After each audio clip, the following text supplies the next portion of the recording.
ରାମଚନ୍ଦ୍ର ରାବଣ को भल पाइले ना घृणा कले भल पाइले किंतु आमे रावण पोड़ी करूचंती जे भल पाउचंती ना घृणा करूचंती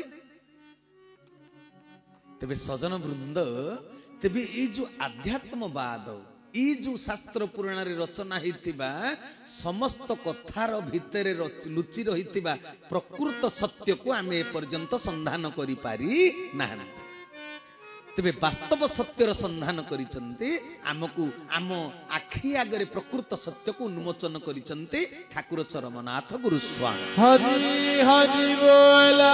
तेबे से सत्य ऊपर आज आलोचना को आगे नबा सजन वृंद भागवत रे लखा हेछि जे भगवान को निकट रे दुष्ट आ शिष्ट भितर किछि पार्थक्य नै से बापा मु पचारुछि नरहरि पाणिग्राही सार मने कर आपनकर तीनटा पुओ मने कर नाइ आपनकर दुईटा मु जानि छी मने कर आपनकर तीनटा पुओ बड़ पुओ डाकतर हला सान मझिया पुओटा भल गोटे इंजीनियर हला सान पुओर पाठ साठ पढ़िले भी से कथा मानिला पिला नुहे सी बालुंगामी कला चाष खेलिला बिल्कुल घर को आसिलानी राति 12 फेरिब बापा ता पई केडे चिंतित केडे व्यथित।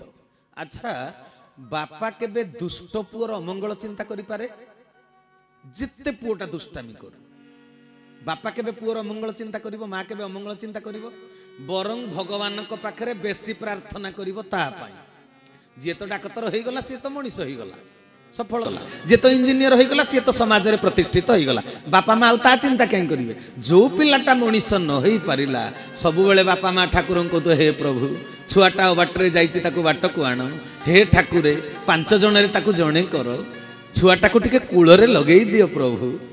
अच्छा बापा माँ दुष्ट पुअर मंगल चिंता कले ना अमंगल चिंता कले दुष्ट पुअर जदि आम पारिवारिक जीवन रे आम सामाजिक जीवन रे जदि बापा माँ दुष्ट पुअर मंगल कामना करुचंती तेबे जे जगत जाकर पिता परम पिता तमेव माता च पिता तमेव तांको पाखरे पुणी दुष्ट शिष्टर पार्थक्य अछि से शिष्ट को भल पाइबे दुष्ट को घृणा करिवे जी आमको शिक्षा देइचंती अहिंसा परम धर्म जीव प्रति दया भाव से परम पिता भगवान तांको सृष्टिर दुष्ट पुओ मानकु घृणा करिवे ना तेबे वास्तव आध्यात्मवादर शिक्षार प्रचार प्रसार हेई पारिनी वर्तमान सुधा जी परम पिता से समस्तंकर मंगलमय पिता समस्तंकर हिताकांक्षी सीए चाहती दुष्ट पुओटा मोर केमिति ज्ञान अर्जन करी शिष्टरे परिणत होउ एटा तांकर सब बेले इच्छा कर्म घेनी सी तो दुष्ट रूप रे जन्म लाभ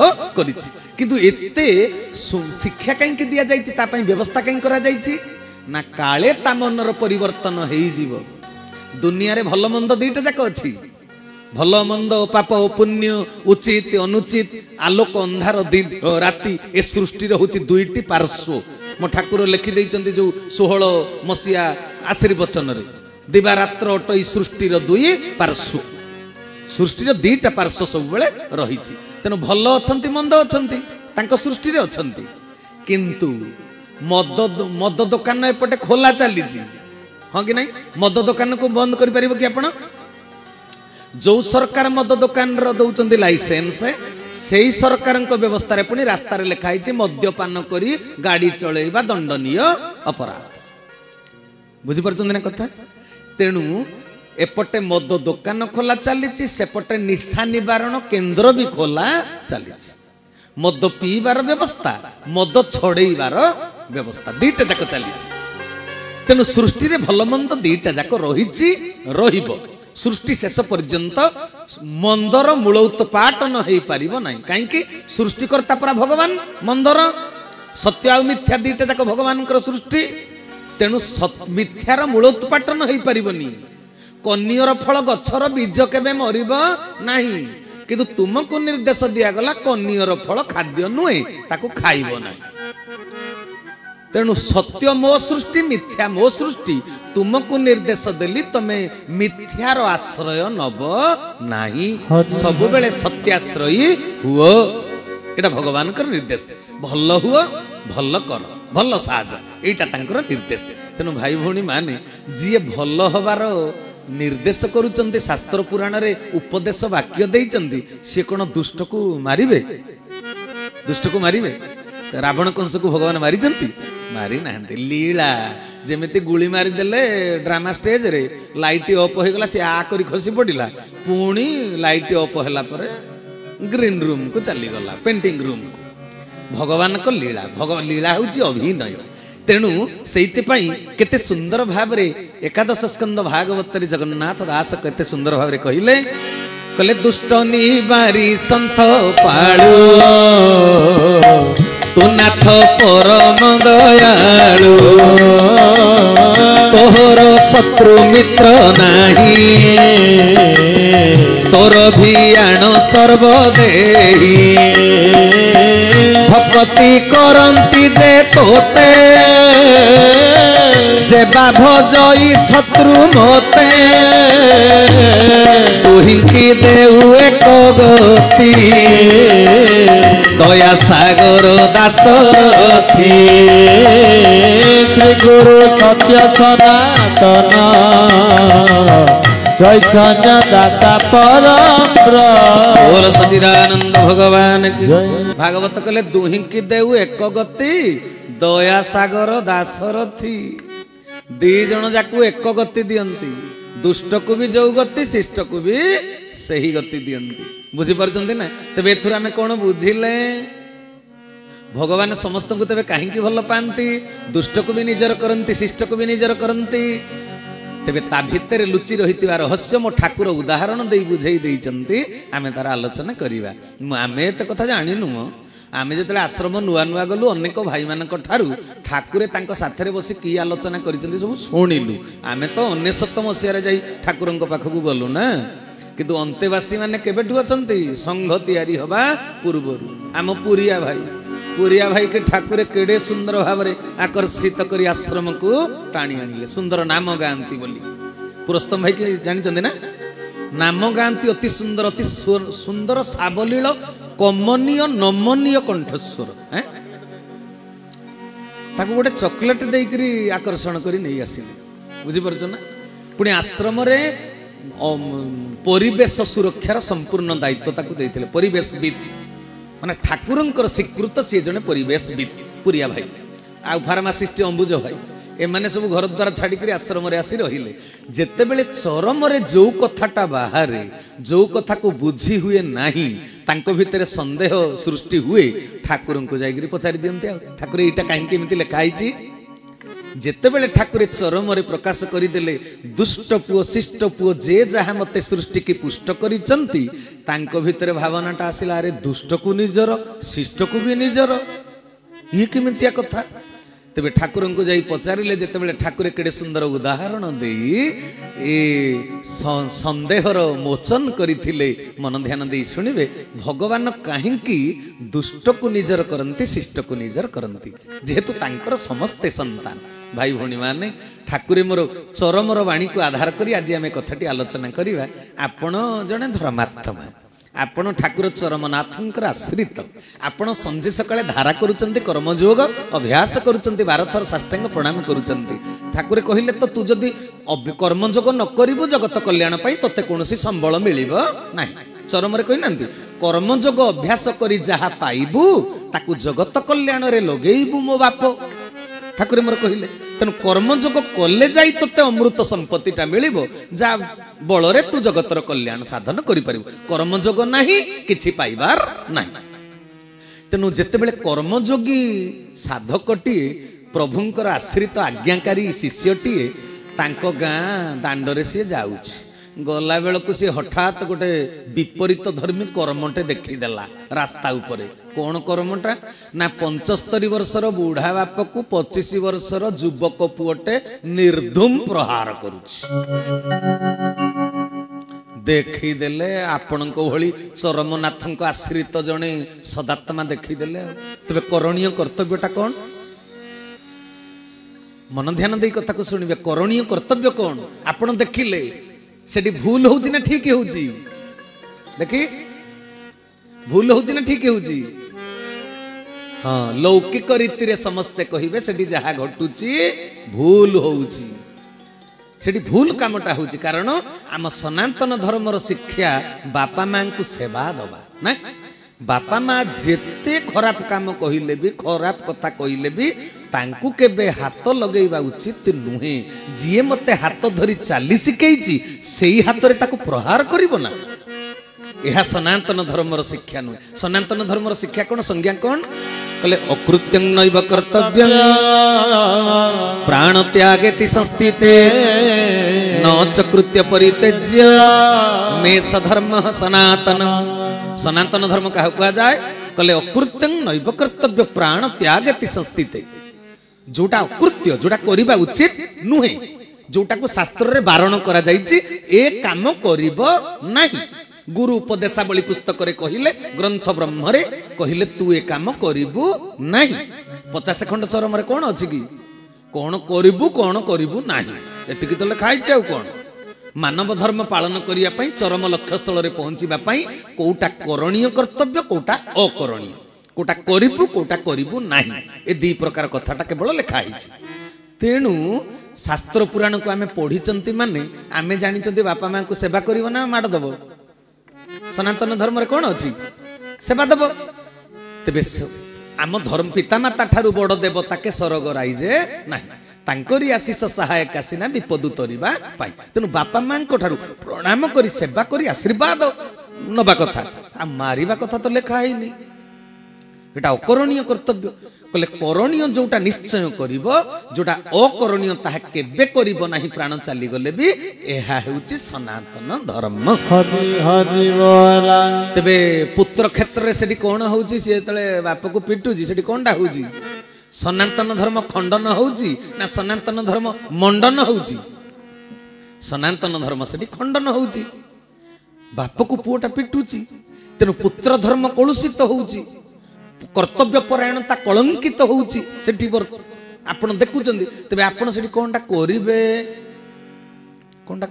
से तो निंदित कर्म करूची साधारण लोकटे जी धर्म कर्म जानी नाही तत्व दर्शन ताको हेई नाही गुरु आश्रित सी नुए साधारण लोकटे ताको निंदा करिवाटा स्वाभाविक हां कि नहीं साधारण लोकटे देखिले कोन कहबो केडे राक्षस टाकिरे केडे पशुटा तो जीवन धिक छी छी छी एई कर्म करूचू जे केही निंदा करिवो साधारण लोक किंतु मो ठाकुर तुमको कोन कहिले साधारण जीव परि हबु नाही रे चरम हरि हरि बोला तू साधारण जीव परि हबु नाही तोते मु देइची कुहुक बाडी तोते मु देइती दिव्य दृष्टि तोर दृष्टि भंगीटा अलगा हबो साधारण लोकठु तू निंदा करिवु नाही तू कोन करिवु तू परमेश्वरଙ୍କ निकटरू चेतना फल आनिचु सकल जीवंक चित्तरे चरित्रर छवि तोली दबु तेबे तमे पुअर चरित्र गठन जदि करिबा पई ठाकुरे तुमको निर्देश करिचंदी तेबे चरित्र गठन हेला भली तम तुंडरू कथाटा बाहरिबो ता पई ना जो कथारे से पिलार से दुष्ट पुअर चरित्र गठन हबो तेबे तुमे सेठी को भाषाटा प्रयोग करिवो निंदा करिवो नाही कारण गुरुଙ୍କ निर्देश रे निंदा नाही तम तुंडरू अमृत बाहर निंदाटा विष ठाकुर से कहीदेले कहले जार निंदा गाइबा को इच्छा होउची तार प्रशंसा करी सीखी पाणिग्राही सारे कहले जार निंदा गाइबा को इच्छा होउची तार प्रशंसा करी सीखी तेबे पुओ सेठी निंदित कर्म करूची बाप को पिटिकिरी ना प्रशंसित कर्म करूची निंदित कर्म करूची निश्चय किंतु निंदा करिबा को गुरुंकर आज्ञा नाही प्रशंसा करिबा पई आज्ञा अछि तबे कोनटा सेठी करिवो प्रशंसा करिया काहे की प्रशंसा करिबा पई ठाकुरे कहिचंती प्रशंसा सब बेले तो तुंडरू बाहरिबो निंदा बिल्कुल बाहरिबो नाही काहे की प्रशंसा करा जाए ना प्रशंसा करिबा द्वारा ही तुमे अन्यर हृदय को जिति पारिबो हृदय को जितिला भली आउ कोनोसी उपाय नाही केवल प्रशंसा प्रशंसा कले जाई तुमे जगतर कल्याण करि परिबो कंस से दिन मारी देई थांता ना देवकी की कंस भक्त सेटा होजी ऊर्ध्व स्तर कथा किंतु साधारण लौकिक दृष्टि रे कंस को जो चरित्र रे प्रभु उपस्थापित करिचंती तांको लीला पई से गोटे दुष्ट चरित्र तेनु कंस धरिला देवकी रो चूल आक्रोश करी करबाळ मुळु मारिले जीवसरी देवंक संगे किंपा करी आ देवकी की तो मूलरू मारिदेवी आठटा छुआ जन्म हेबे जे मते अष्टम गर्भर संतान मारिबो मूलरू मारिदेवी କିନ୍ତୁ ସେତେବେଳେ ଦେବକୀର ଜୀବନ ରକ୍ଷା କରିବା ପାଇଁ କଣ କହିଲେ ପ୍ରଶଂସା କରିକିରି ବସୁଦେବ? ତୁ ଅଟୁ ମହତ ପୁରୁଷ ସଂସାରେ ଅଛି ତୋର ଯଶ। ଶ୍ରୀ ଗୁରୁ ସତ୍ୟ ସନାତନ ଚୈତନ୍ୟ ଦାତା ପର ବ୍ରହ୍ମ। ବୋଲ ସଚିଦାନନ୍ଦ ଭଗବାନ କି ଜୟ। କଣ କହିଲେ? କହିଲେ ତୁ ଅଟୁ ମହତ ପୁରୁଷ ସଂସାରେ ଅଛି ତୋର ଯଶ। ତାକୁ ପ୍ରଶଂସା କରାଯାଇଛି। ତୁ ଶୌର୍ଯ୍ୟଶାଳୀ ବୀର୍ଯ୍ୟଶାଳୀ ପରାକ୍ରମୀ, ତୁ ତ୍ରିପୁର ବିଜୟୀ, ତୁ ମରଣ ଛାରେ କିମ୍ପାଣ୍ଡରୁ, ତୁ ମରଣକୁ ଡରିବୁ ନା। ଆହା, ଯେତେବେଳେ ପ୍ରଶଂସା କରି ଦିଆଗଲା, ନାଇଁ ନାଇଁ ମୁଁ ଆଉ ଏ ଛୁଆକୁ ମାରିବିନି, ତମେ ତାକୁ ଫେରେଇ ନିଅ, ଅଷ୍ଟମ ଗର୍ଭର ସନ୍ତାନକୁ ମୁଁ ହତ୍ୟା କରିବି। ତେଣୁ ମୋ ଠାକୁର କହିଲେ ତୁ ଏ ଜଗତରେ ପ୍ରତ୍ୟେକ ଜୀବ ହୃଦୟରେ ବିରାଜିବୁ, ଧୀରେ ଧୀରେ ସକଳ ହୃଦୟରେ ତୁ ପ୍ରବେଶ କରିବୁ। ଆଚ୍ଛା, ହୃଦୟରେ ପ୍ରବେଶ କଲେ ଯାଇ କଣ ହବ? ମନ ଦେଇ ଶୁଣିବେ। ଅନ୍ୟର ହୃଦୟରେ ପ୍ରବେଶ କଲେ ଯାଇ କଣ ହବ? କହିଲେ ଏ ଜଗତରେ ବହୁ କଣ୍ଟା ଅଛି, ସେ କଣ୍ଟକିତ ପଥରେ ଥିରି ଥିରି ପାଦ ପକେଇ ତୋ ଲକ୍ଷ୍ୟ ସ୍ଥଳରେ ସମସ୍ତଙ୍କୁ ପହଞ୍ଚେଇ ଦବୁ। ଠାକୁରଙ୍କର ନିର୍ଦ୍ଦେଶ। ଯଦି ନିର୍ଦ୍ଦେଶ, ସେ ଦୁଷ୍ଟ ପୁଅଟାକୁ ଆମେ ଚରମ ଲକ୍ଷ୍ୟ ସ୍ଥଳରେ ପହଞ୍ଚେଇବାର ଅଭିଳାଷ ରଖିବା ନା ରଖିବାନି? ରଖିବା ନା। ତେବେ କଣ କଥା କହିଲେ ଯାଇ ତମ ପ୍ରତି ସିଏ ଅନୁକୂଳ ହବ? ସାଧାରଣ ଜୀବ ପରି କହିଦବ କି କେଡେ ରାକ୍ଷସଟା କି କେଡେ ପଶୁଟା ବାପକୁ ପିଟୁଛୁ, ଏଇଟା ତ ଅକଲ, ଏଇଟା ତ ବୁଦ୍ଧି, ଏମିତି ଯଦି କହିବ କଣ ହବ କହିଲ? ଏଟା ନିନ୍ଦା ହେଲା। ନିନ୍ଦା ତ ହେଲା ହେଲା, କଣ ହବ ନା ଯିଏ ବୋପାକୁ ଛାଡୁନି ତମକୁ ଛାଡିବ? ତା କ୍ରୋଧ କେତେ ଅଗ୍ନିଶର୍ମା ହେଇଛି ବୋଲି ସିଏ ନିଜର ମଙ୍ଗଳାକାଂକ୍ଷୀ, ଛୋଟରୁ ବଡ କରିଥିବା, ସ୍କୁଲର ଫିଜ ଫାଇନ ପୂର୍ଣ୍ଣ କରିଥିବା, ହାତ ଧରି ଚାଲି ଶିଖେଇଥିବା ବାପକୁ ଯିଏ ପ୍ରହାର କରୁଛି, ତା କ୍ରୋଧ କୋଉ ଚରମ ସୀମାରେ ପହଞ୍ଚିଛି। ଆଉ ତମେ ଯେତେବେଳେ ତାକୁ କହିବ ରାକ୍ଷସ କି ପଶୁ, ତା କ୍ରୋଧ ବଢିବ ନା କମିବ? ନିଆଁରେ ତ ପେଟ୍ରୋଲ ଢାଳିଲା ଭଳି କଥା ହେଇଯିବ ଆଉ। ନିଆଁରେ ପେଟ୍ରୋଲ ଢାଳିଲେ ଅଧିକ ଜଳିବ ନା ଲିଭିବ? ତେଣୁ ତୁମେ କୋଉ କଥା କହିବ ନା ନିଆଁରେ ପାଣି ଢାଳିଲା ରକମ କଥା କହିବାକୁ ପଡିବ। ତେବେ ନିଆଁରେ ପାଣି ଢାଳିଲା ଭଳି କଥା ହବ ପ୍ରଶଂସା କରିବା। ପ୍ରଶଂସାଟା ପୁଣି କାହିଁକି କରିବ ନା ତମେ ଯେହେତୁ ଜଗତ ଯାକର କଲ୍ୟାଣକାରୀ, ତମେ ଜଣକର କଲ୍ୟାଣକାରୀ ନୁହେଁ, ତମ ଭିତରେ ପାତରନ୍ତର ଭାବ ରହିବା କଥା ନୁହେଁ। ବାପଟାକୁ କରିବ ପାତର, ପୁଅଟାକୁ କରିବ ଅନ୍ତର, ଏ ଭାବ ତୁମ ଭିତରେ ପ୍ରକାଶ ପାଇବନି। ମୋ ଠାକୁର କହିଲେ ସାମ୍ୟବାଦ, ସାମ୍ୟ ନୀତି ମାନି ଚଳିବୁ ରେ ଧନ। ତୁମେ ପୁଅକୁ ଦେଖିବ ଈଶ୍ୱରଙ୍କର ସନ୍ତାନ, ବାପକୁ ବି ଦେଖିବ ଈଶ୍ୱରଙ୍କର ସନ୍ତାନ, ଦି ଜଣ ଯାକ ଈଶ୍ୱରଙ୍କର ସନ୍ତାନ। ତେଣୁ ମୁଁ ଯେତେବେଳେ କଲ୍ୟାଣକାରୀ, ମୁଁ ଚରମ ପରିବାରର ଅନ୍ତର୍ଭୁକ୍ତ ଧର୍ମାତ୍ମା, ମୋତେ ଦି ଜଣ ଯାକର କଲ୍ୟାଣ ଚିନ୍ତା କରିବାକୁ ପଡିବ। ହରି ହରି ବୋଲ। ଦି ଜଣ ଯାକର କଲ୍ୟାଣ ଚିନ୍ତା କରିବାକୁ ପଡିବ। ବାପର ବି କଲ୍ୟାଣ ହଉଥିବ, ପୁଅର ବି କଲ୍ୟାଣ ହଉଥିବ। କାରଣ ବୈଦିକ ଶାସ୍ତ୍ର କହିଲେ ସର୍ବେ ଭବନ୍ତୁ ସୁଖୀନ। ତମେ ସମସ୍ତଙ୍କୁ ସୁଖୀ କରିବ ନା ଆଉ ଖାଲି ବାପକୁ ସୁଖୀ କରିବ, ପୁଅକୁ ଦୁଃଖୀ କରିବ? ଜଗତର କଲ୍ୟାଣ କରିବ ପରା। ପ୍ରାଣୀଙ୍କ ଆରତ ଦୁଃଖ ପ୍ରମିତ ଦେଖୁ ଦେଖୁ କେବା ସହୁ, ମୋ ଜୀବନ ପଛେ ନର୍କେ ପଡିଥାଉ ଜଗତ ଉଦ୍ଧାର ହଉ। ତେବେ ଆର୍ତରେ ଦି ଜଣ ଯାକ ପଡିଛନ୍ତି ନା। ତେବେ ଦି ଜଣ ଯାକ ଆର୍ତ କଣ? ବାପଟା ମାଡ ଖାଉଛି, କଷ୍ଟ ସ୍ୱୀକାର କରୁଛି, ସିଏ ବି ଆର୍ତରେ ପଡିଛି। ପୁଅ କଣ? ମାନବ ଧର୍ମ ତା ଠାରୁ ଦୂରେଇ ଗଲାଣି, ସିଏ ବି ଆର୍ତରେ ପଡିଛି, ସିଏ ପାପ କରୁଛି। ତେଣୁ ଆପଣ କଣ କର୍ତ୍ତବ୍ୟ କରିବେ? ସେଠି କଣ କରିବେ? ପୁଅର କଲ୍ୟାଣ ଚିନ୍ତା କରିବେ, ଆଉ ଯେମିତି ତା ଦ୍ୱାରା ବେଶୀ ପାପ ନ ହଉ ସେ ବ୍ୟବସ୍ଥାଟା କରିବାକୁ ପଡିବ। ପୁଅକୁ ବି ଉଦ୍ଧାର କରିବା, ବାପାକୁ ବି ଉଦ୍ଧାର କରିବା, ଦି ଜଣ ଯାକୁ ଉଦ୍ଧାର କରିବାକୁ ପଡିବ ସେ ଜଟିଳ ସମସ୍ୟାରୁ। ତେବେ କଣ କରାଯିବ ନା ଗୁରୁଦେବ କହିଲେ ଚରମନାଥ ଗୁରୁ ସ୍ୱାମୀ, ଯାର ନିନ୍ଦା ଗାଇବାକୁ ଇଚ୍ଛା ହଉଛି ତାର ପ୍ରଶଂସା କରି ଶିଖ। ତେବେ ସେଠି ପ୍ରଶଂସାଟା କଣ କରିବ? ଯାହା ହଉ ତ ବାପକୁ ପିଟୁଛୁ, ଭଲ ହେଇଛି, ଇଏ ତ ପ୍ରଶଂସା କରି ହବନି। କାହିଁକି? ମୋ ଠାକୁର କହିଲେ ଅନ୍ୟାୟ କରିବୁ ନାହିଁ, ଅନ୍ୟାୟର ତିଳେ ମାତ୍ର ସମର୍ଥନ କରିବୁ ନାହିଁ, ଅନ୍ୟାୟକୁ ବିରୋଧ କରିବୁ ନାହିଁ। ସିଏ ବାପକୁ ପିଟୁଛି, ତୁ ସେଭଳି ହବୁନି, ଅନ୍ୟାୟ କରିବୁନି, କିନ୍ତୁ ଅନ୍ୟାୟର ତିଳେ ମାତ୍ର ସମର୍ଥନ କରିବୁ ନାହିଁ। ତୋ ପାଟିରୁ ଯଦି ବାହାରି ପଡିଲା ବିପରୀତ ଧର୍ମୀ କଥା, ହେଟା ଅନ୍ୟାୟକୁ ସମର୍ଥନ ହେଇଗଲା। ତେଣୁ ତୁ ଅନ୍ୟାୟକୁ ସମର୍ଥନ କରିବୁନି। କି ନିନ୍ଦା କରିବୁ ନାହିଁ, ନିନ୍ଦା କରିବାଟା ତାକୁ ବିରୁଦ୍ଧାଚରଣ ହେଇଗଲା। ବିରୋଧୀ ହେଇକିରି ତୁ କେବେ ତୋ ଲକ୍ଷ୍ୟ ସ୍ଥଳରେ ତାକୁ ସାମିଲ କରିପାରିବୁ ନାହିଁ। ତୁ ଯଦି ତାକୁ ବିରୋଧ କରିବୁ, ତୁ ଯୋଉ ମାର୍ଗରେ ଯାଉଛୁ ଆଧ୍ୟାତ୍ମିକ ମାର୍ଗରେ, ତୋ ମାର୍ଗରେ ସେ ସାମିଲ ହବ କି? ତୋଠୁ ତ ସେ ଦୂରେଇ ଯିବ। ତେଣୁ ବିରୋଧ କଲେ ବି ଚଳିବ ନାହିଁ। ତେବେ କଣ କରିବାକୁ ସେଠି ପଡିବ? ପ୍ରଶଂସା କରିବାକୁ ପଡିବ। ବୁଝିପାରୁଛ ନା? ତେବେ କଣଟା ପ୍ରଶଂସା କରିବ ନା, ଏଠି ମୋ ଠାକୁରେ ଆଉ ଗୋଟିଏ ସୂତ୍ର ଦେଲେ ପ୍ରଶଂସାଟା ତମେ କେମିତି କରିବ। ଜଣେ ମନ୍ଦ କର୍ମ କରୁଥିବା ବ୍ୟକ୍ତିକୁ କେମିତି ପ୍ରଶଂସା କରିବ, ସେ ସୂତ୍ରଟା ବି ଠାକୁରେ ମୋର ଦେଇଦେଲେ। ଏଟା ପୁରା ଯୁଗ ଧର୍ମୀ ଆଧ୍ୟାତ୍ମବାଦର ଶିକ୍ଷା। ତେବେ କଣଟା କହିଲେ ମୋ ଠାକୁର? କହିଲେ ଜୀବ ଭିତରେ ଭଲ ମନ୍ଦ ଉଭୟ ଅଛି। ତୁ ସର୍ବଦା ତାର ଭଲକୁ ଦେଖିବୁ, ମନ୍ଦକୁ ଦେଖିଲେ ଏ ଜଗତରେ ତୁ ମନ୍ଦ ହେଇ ଫେରିଯିବୁ। ହରି ହରି ବୋଲ। ତେଣୁ ଭଲ ମନ୍ଦ ସବୁରି ଭିତରେ ଅଛି ନା ନାଇଁ? ପ୍ରତ୍ୟେକଟି ଜୀବ ଭିତରେ ଭଲ ଅଛି ମନ୍ଦ ଅଛି। ଏଟା ସୃଷ୍ଟିର ତ ନିୟମ। ଆଉ ଏକା ବେଳକେ କେହି ଲୋକଟା ପୁରା ମନ୍ଦ ବୋଲି ତମେ କହିପାରିବ ନାହିଁ। ଭଲ ମନ୍ଦ ଉଭୟ ତାଙ୍କ ଭିତରେ ଅଛି। ତେବେ ଭଲଟାକୁ ଦେଖିଲେ ଯାଇ ପ୍ରଶଂସା କରିବ, ମନ୍ଦକୁ ଦେଖିଲେ ନିନ୍ଦା କରିବ, ଘୃଣା କରିବ। ତେବେ ଭଲଟା କଣ ସେ ପିଲା ଭିତରେ ଅଛି? ପ୍ରତ୍ୟେକଟି ଜୀବ ଭିତରେ। ଆପଣଙ୍କ ଗାଁରେ ଜଣେ ମଦ ପିଇକିରି ଧୁମ ଗାଁ ଯାକ ଲୋକକୁ ଖରାପ ଭାଷାରେ ସୋଦାସୋଦି କରୁଛି, ଅଶ୍ଳୀଳ ଭାଷାରେ ଗାଳି ଦଉଛି। ଏମିତି ଗୋଟେ ଲୋକ ନାହାନ୍ତି ନା?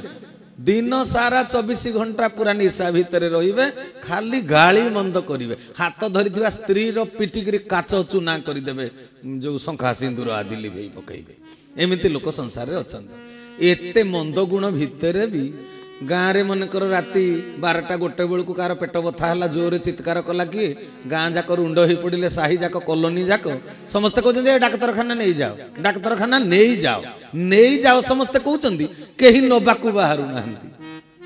ସେଇ ଯୋଉ ମଦୁଆ ଲୋକଟା ସାଙ୍ଗେ ସାଙ୍ଗେ ଗାଡି ଷ୍ଟାର୍ଟ କରିଦେଲା, ମୋଟରସାଇକେଲ କଲା, ବସାଅ ପଛପଟେ, ଚାଲ ଡାକ୍ତରଖାନା ଯିବା, ମୋର ଶୀତକୁ ଖାତିର ନାହିଁ।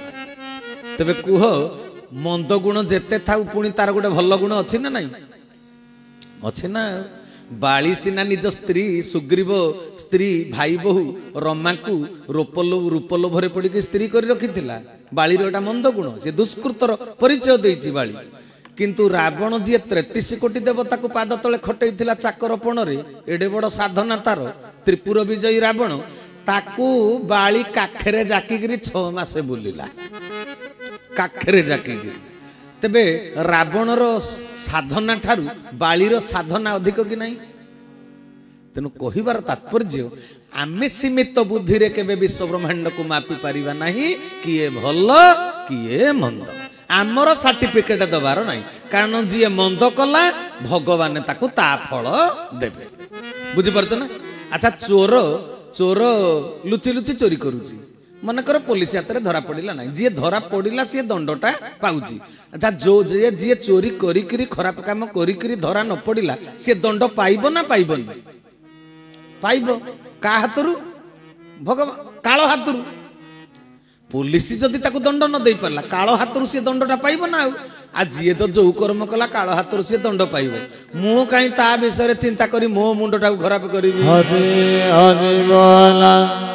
ତେଣୁ ଭାଇ ଭଉଣୀ ମାନେ, କହିବାର ତାତ୍ପର୍ଯ୍ୟ ହେଲା, ପ୍ରତ୍ୟେକଟି ଜୀବ ଭିତରେ ଭଲ ମନ୍ଦ ଯେହେତୁ ଉଭୟ ଅଛି, ତୁମେ ଭଲକୁ ଦେଖିଲେ ପ୍ରଶଂସାଟି କରିବ। ଗୁରୁ ପରା ନିର୍ଦ୍ଦେଶ କଲେ ତୁ କେବଳ ପ୍ରଶଂସା କରିବୁ। ତେଣୁ ସେଠି ଯୋଉ ପିଲାଟି ତା ବାପାକୁ ପ୍ରହାର କରୁଛି, ତୁମେ ତାର ଭଲକୁ ଉନ୍ମୋଚନ କର। ସେଠି ଭଲଟାକୁ କହିବାକୁ ଚେଷ୍ଟା କର। କଣ ପାଇଁ? ତମ ପରିଚିତ ପିଲା ବୋଲି ତମେ ଯାଇ ମାଡ଼ ଛଡେଇବାକୁ ଯାଉଛ ନା? ଆଉ କଣ ତମେ ବମ୍ବେ ରେଲୱେ ଷ୍ଟେସନରେ କିଏ କାହାକୁ ପିଟିଲା ବେଳକୁ ଛଡେଇବାକୁ ଯାଉଛ? ତମେ ଓଡିଶା ଲୋକ, ତମ ଗାଁ ଲୋକ, ତମ ଚିହ୍ନା ପରି, ବାପ ବି ଚିହ୍ନା, ପୁଅ ବି ଚିହ୍ନା, ପରିଚୟ। ତେଣୁ ତୁମେ ଦିଟା ଯାକ ଜାଣିଛ, ଭଲ ତା ଭିତରୁ ଦେଖିଛ, ମନ୍ଦକୁ ବି ଦେଖିଛ, ପରିଚିତ ପିଲାଟା। ତେଣୁ ତାକୁ ତାର ପ୍ରଶଂସାଟି, ଭଲ କଥାଟି ସେଠି କହିଦିଅ। କିରେ ରବି ଧନ, ତୁ କଥାଟା ଟିକେ ଶୁଣ, କଣ ମିଳିବ ତତେ ସେଥିରୁ କହିଲୁ? ଶୁଣୁ ଶୁଣୁ ଶୁଣୁ ଶୁଣୁ ମୋ ବାପା, ତୁ ସେଇ ପିଲା ନା? ତୁ ସେଇ ପିଲା, ସେଦିନ ଆମ ଗାଁର ଗୁହାଳ ଘରଟା, ଛଣ ଛପର ଘରଟା ପରା ନିଆଁ ଲାଗିଗଲା ଯେ ଗାଈ ଗୋରୁ ଗୁଡାକ ସବୁ ପୋଡି ଯାଇଥାନ୍ତେ। ଆମ ଭାରତୀୟ ସଂସ୍କୃତିରେ ଗାଈ ହଉଛି ଆମର ମା। आदो माता गुरुपत्नी ब्राह्मणी राजपत्निका धेनुधात्री तथा पृथ्वी सप्तई मातर स्मृत। आमर गाई हूँ माँ, ସେଦିନ ତୋ ପାଇଁ ପରା ଗାଈ ଗୋମାତା ରକ୍ଷା ପାଇଗଲା।